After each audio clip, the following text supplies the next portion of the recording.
Hi everybody, welcome. Is the changing weather getting to you as well? Honestly, I just want to sleep. The other day I was making notes and fell asleep for a few seconds. When I woke up, I'd written gibberish right off the side of the page. I find that when I have it that bad, I just need to close my eyes on my bed for about 10-15 minutes, and then I wake up energetic and fine. Well, I wish there was such an easy solution for everything. Now, today I'm going to take you on a practical tour to prove a point. I did not see or hear too many media outlets asking why Prince Edward, the Queen's youngest son, was not at the Duchess of Kent's funeral. Sophie was, but where was Edward? Yes, I mean, if you go on the royal website, you'll see where he was. But the royal Instagram page, mainstream media, etc., were fairly quiet to almost completely silent about it. Well, Edward was not throwing tantrums about security and newspaper articles and threatening to make documentaries and sue everybody. No. He was actually working. You see, Edward was on an official visit to Papua New Guinea, and on the 19th he moved on to Japan for another royal visit, where Duchess Sophie joined him in Osaka. The focus of the visit was to strengthen the bilateral relationship between Britain and Japan while visiting the UK and Japanese pavilions at the Expo 2025, a public showcase of designing, empowering technologies and innovations. They were in Japan until the 22nd. Sophie had in particular been very busy since the summer break. She went on a 4-day official visit to Canada. While in Canada, she met with veteran groups, went to an equestrian centre, a service dog training facility, and so on and so on.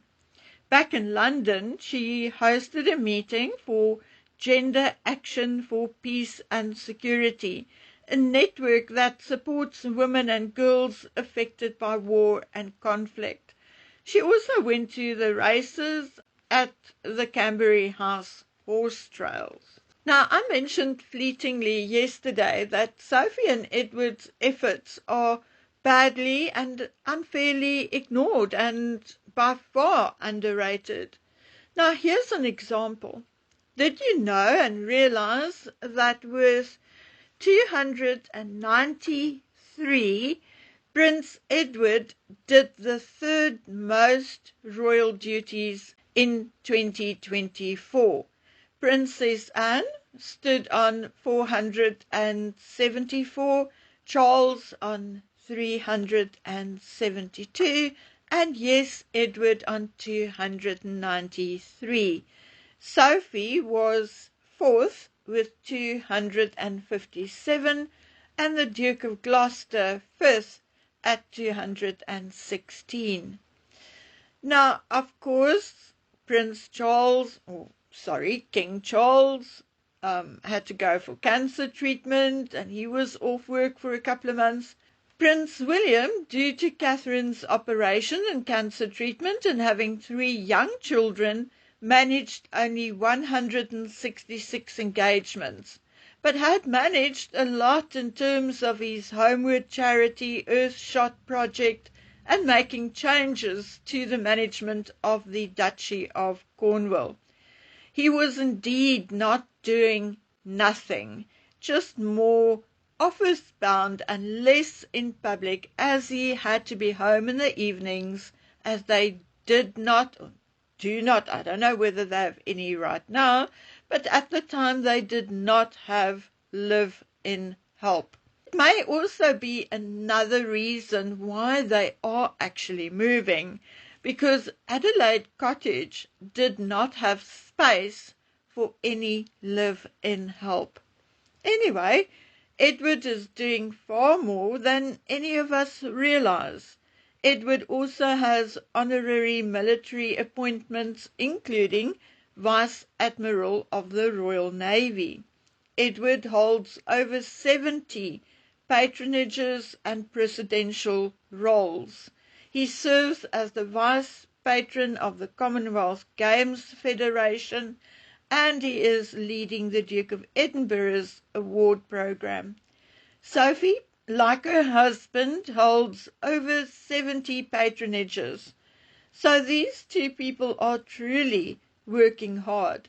But we don't see it because the media is not talking about it or doesn't pop up. You have to specifically go look for it. So that makes you wonder, doesn't it?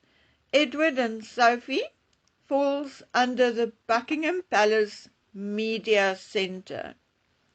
So I think I'm justified in asking, is Buckingham Palace suppressing news on Sophie and Edward?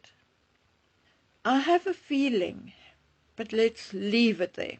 So to make up for mainstream media's lack of fair reporting, I'm going to show you photographs of Edward and Sophie's visits to Canada, Japan, Papua New Guinea, etc. And then we will continue with this video.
Okay, now let's move on to something else.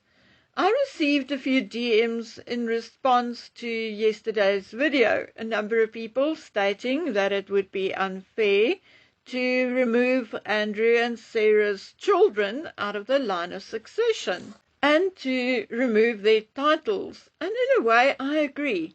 I like Beatrice. She is quiet, she goes about her business, and she calls herself Mrs. Mapeli Motsi. I also have nothing so far against Eugenie. Her friendship with Harry and Meghan was ill-advised, but she recognized it and rectified it. But I'm going to say this straight out. I don't like or trust her husband, Jack. Yes, his father was a wealthy businessman, but Jack himself is a bit of a grifter, in my opinion. Maybe not in the way we talk about Harry and Meghan as being grifters, or maybe exactly like that. I don't know him well enough. But all I know about him is that he is from a wealthy family, but did nothing with his life. did not even join his father's company. No, he went and worked at a bar as a bartender, or he worked at different bars as a bartender, including Soho House. Then he became brand ambassador for a tequila company, Casamigos.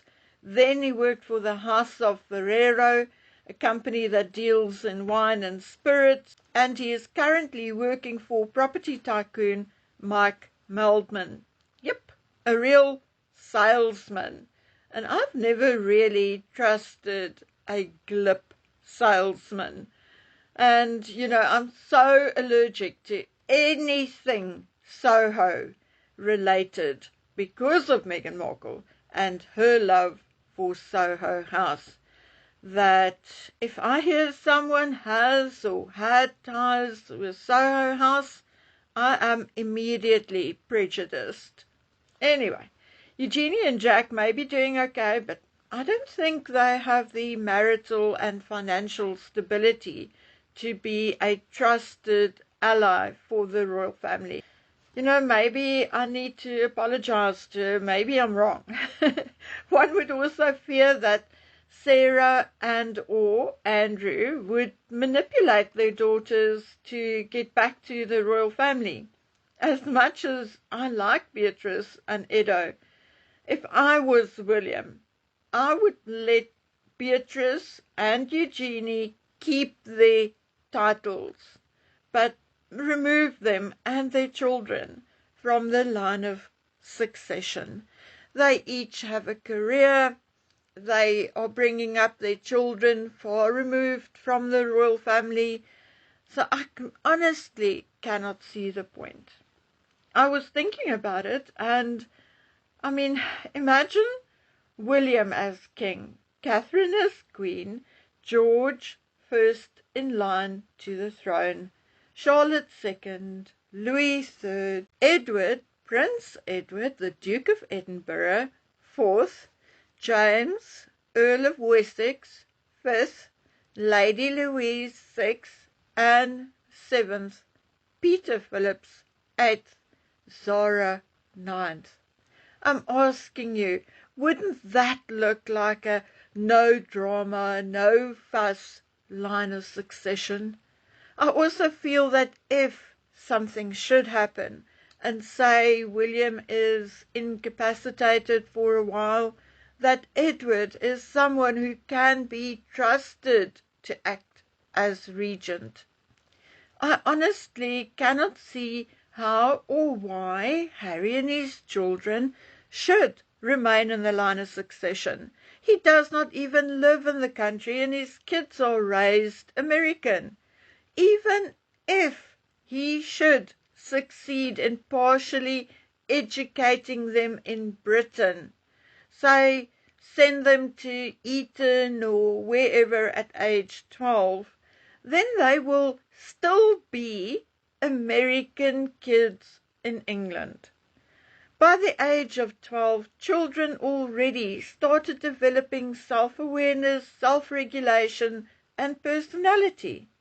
They may also be in early puberty, etc., etc. It would be too late to turn them into British children, and definitely far too late to turn them into British royal children, particularly if their mother does not allow them to attend any royal events in the interim. And who's to say they would want to be little English royal children? Archie may like his Californian lifestyle. Who knows? But I think everyone, and in particular the children, should be done a huge favor and be removed from the line of succession. As for Andrew, he is just wasting space in the line of succession. And him and Harry still being on the website and in the line of succession just turns the entire monarchy into a circus, with Charles as the crazy ringmaster. Just stop it and give the monarchy its dignity back. Okay, guys, I hope you enjoyed today's video. I'll see you tomorrow. I shall also see you over the weekend, but next week I'll likely miss a few days as I'm going back to work as from Monday. Okay, guys, off I go. Please take care of yourselves and stay safe. Bye.